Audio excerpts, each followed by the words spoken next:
It's been a couple of weeks now since the KISS tanks came into the game, and I've done a review on both of the Era 1 tanks, the Spaceman and the Catman. I have not kept the Spaceman. It's not a bad tank. I know it's shaking up the balance of Era 1 slightly, but I didn't think it was good enough to keep. I have, however, kept the Catman, and I've got, at this point, I think I've got over 80 games in it.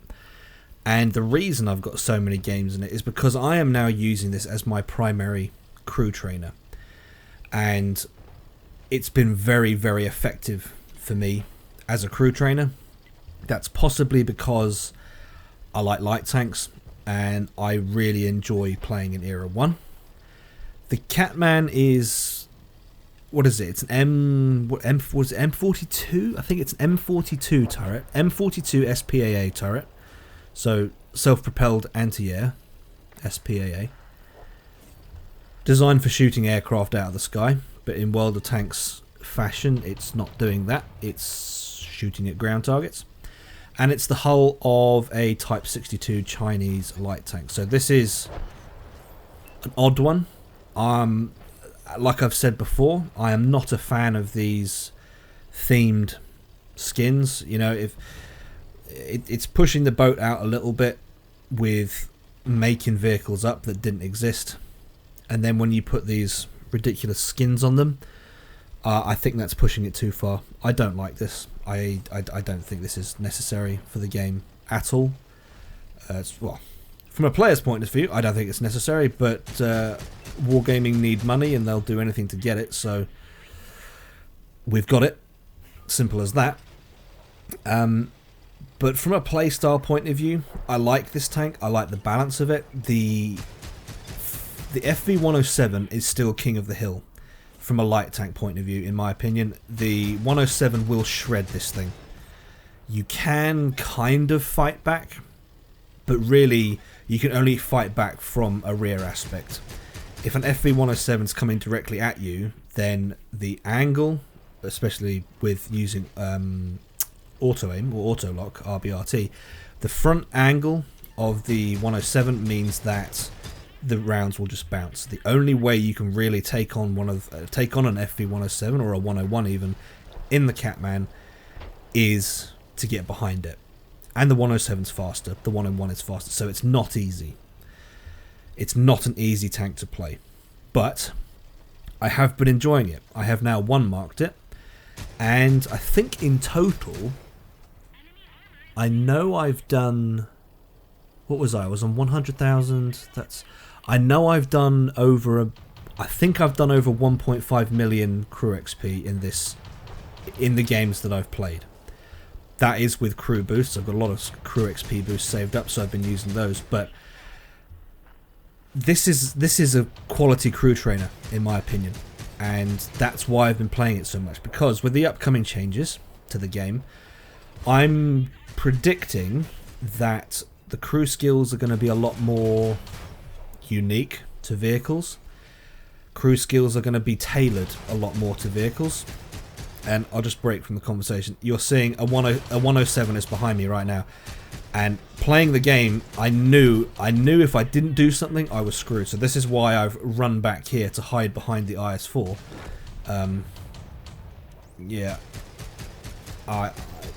That 107 did a number on me. He really, really did a number on me. I'm still here hiding behind the heavies.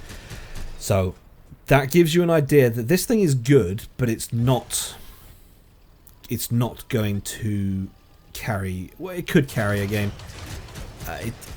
but you'll probably struggle with it. And there we go. I'm on 10 hit points. I cannot take a hit from anything. But anyway, back to the crew skills. Yeah, so I'm predicting the crews are going to be a lot more unique to vehicles, which means I'm going to need more of them. So I've been focusing on grinding out crews, and I've done over 1.5 million crew XP in this tank alone, and I've got the 1 mark in the process. And I just wanted to bring this game to you guys because this is the best game I've had in the Catman. I think it's a very capable tank, and I don't think it's on sale for that much longer. So if you're on the fence, about this tank, then maybe this is a game that will demonstrate to you just how good this vehicle is, how well balanced it is, and how it can serve you as a player, because it's not very often that we get crew trainers, and if we do get crew trainers, they're mediums, they're heavies. We don't get well, first of all, we don't get Era 1 premiums very often. We don't get Era 1 premium lights very often, and we don't get Era 1 crew trainers very often. So the fact that we've had all three in one package, it's quite nice. It's very nice, actually, in my opinion. I'm glad this vehicle exists, because it means I can play the best era of them all, and I can enjoy the era while genuinely grinding out good crew XP. And I've enjoyed Era 1. I have really enjoyed playing Era 1, and I've barely played Era 2 or Era 3 recently, but yeah, this tank has really captured my attention. It's captured my playtime, and I'm enjoying it. So we're getting to the end of this game now. I am on 10 hit points. I could take shots, I do take shots. There we go. And there goes the Centurion 2 with 10 hit points to go. I'm thinking to myself, I would love to be able to carry this game, but I just don't think I'm going to. The E3 knows I'm back here somewhere. I don't trust the Vineyard there to be adequate cover so that I don't get spotted. So I I don't pull the trigger. I hold off on pulling the trigger just so I can spare my vehicle. Maybe I could have pulled it there. Maybe I could have pulled the trigger there. Maybe I could have done some more damage. I don't know. But the final IS-4, it's me in an IS-4, and I was hoping the IS-4 would be able to hold out, but it doesn't prove to be the case. He doesn't last that much longer.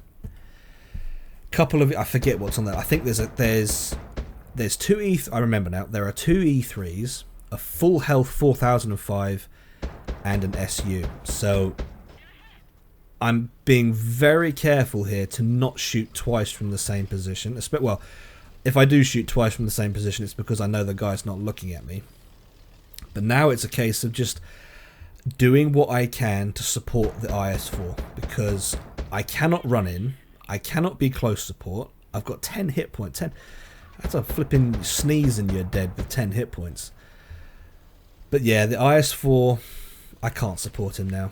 The E3 that I was shooting at has now found cover, or he did find cover, he's just pulled out of it. Managed to get the kill shot on him.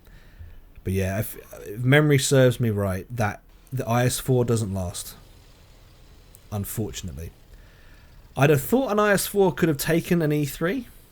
But hey, all sorts of things happen in this game. So, IS-4, E3, and I know the remaining tanks have got to be to my left somewhere. I know that. That means I can't really afford to get spotted. There's one of the TDs. There's the SU, basically full health. The E3 is in a position where he's harassing the IS-4. I can't put shots out on the E3 because the SU will kill me. And if the SU doesn't kill me, I'll get spotted, and the 4005 will know exactly where I am. There's the 4005. I've now got to weave between the SU and the 4005, hoping the 4005 doesn't see me. So it's a bind. If I pull the trigger, I die, and there goes the IS-4. This was a difficult one because I'm a gun in the game, but I'm basically a dead gun in the game.